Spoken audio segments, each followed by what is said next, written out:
नमस्कार, मैं रवीश कुमार। दोस्तों, 8 दिन पहले जो इज़राइल था वो अब इतिहास हो चुका है। जहां पे इज़राइल अब एक भूगोल है, एक नक्शे का, जहां बम गिरते हैं, मिसाइलें उठती हैं और नेतन्याहू का डर गूंजता है। लेकिन एक जमाना था जब बेंजामिन नेतन्याहू दुनिया को धमकाते थे। अब हालात ऐसे हैं कि वो खुद अपने मंत्रियों से कह रहे हैं, कृपया कुछ कीजिए, कोई बचा लीजिए। लेकिन अब कोई नहीं आने वाला। जहां पे अब इजराइल के पास सिर्फ 2 ही रास्ते बचे हैं, या तो घुटने टेक दे या फिर खुद नेतन्याहू देश छोड़कर भाग जाए। जहां पे ईरान किया फिर से बहुत धमाका। तो दोस्तों, ये समय इजराइल को क्यों देखना पड़ा और क्यों इजराइल का ये हालात हैं, इन सभी के बारे में जानेंगे। लेकिन उससे पहले अगर मेरा वीडियो आप सभी को अच्छा लगता है तो चैनल को सब्सक्राइब करके वीडियो को एक लाइक जरूर करें और कमेंट बॉक्स में बताएं कि आप ये वीडियो कहां से देख रहे हैं। दोस्तों, ईरान ने कुछ नहीं किया, बस उन सवालों का जवाब दिया जो बरसों से हवा में थे।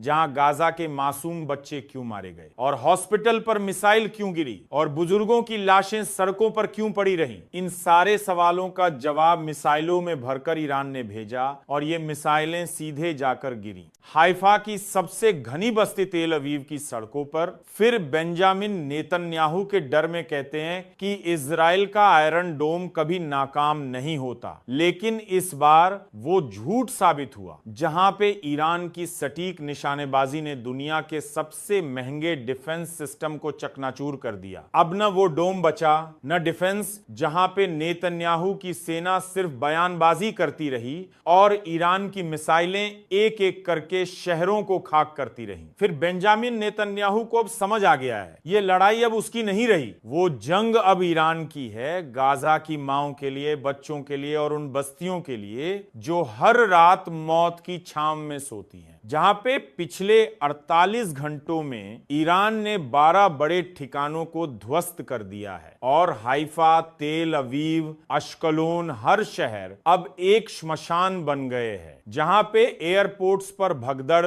अस्पतालों में चीखें और नेतन्याहू की आंखों में आंसू हैं। जहां पे ये वही नेतन्याहू है जिसने गाजा के बच्चों की लाशों पर बयान दिए थे। आज वही नेतन्याहू दुनिया को इंसानियत की दुहाई दे रहा है। लेकिन इंसानियत का पाठ पढ़ाने वाले आज खुद परीक्षा में खड़े हैं। जहां पे ईरान ने साफ कह दिया है, ये कोई जंग नहीं है, ये हिसाब है, एक एक गोली का, एक एक कत्ल का। और सबसे चौंकाने वाली बात यह है कि अमेरिका अब धीरे धीरे पीछे हटता नजर आ रहा है। जहां पे वो डोनाल्ड ट्रंप, जो कभी टीवी पर चिल्लाकर कहते थे कि ईरान को 24 घंटे में खत्म कर देंगे, अब कहते हैं हमें सोचने का वक्त चाहिए। इसलिए अब सवाल यह है, क्या अब अमेरिका भी ईरान से डरने लगा है या फिर रूस और चीन की चेतावनियों ने अमेरिका को खामोश कर दिया है। जहां पे रूस ने कहा है अगर ईरान को छुआ तो युद्ध शुरू होगा। जहां पे चीन ने 2 टूक कह दिया और कहा ईरान अकेला नहीं है। और अब तुर्की भी मैदान में है, सीरिया भी साथ है और दुनिया के तमाम मुस्लिम देश अब खुलकर बोल रहे हैं, ईरान हम तुम्हारे साथ हैं। लेकिन बेंजामिन नेतन्याहू को यह सब सुनाई नहीं दे रहा। उसे बस अपने पुराने सपने दिखाई दे रहे हैं कि वह अली खामनेई को मार देगा। लेकिन अब यह सपना ही रहेगा।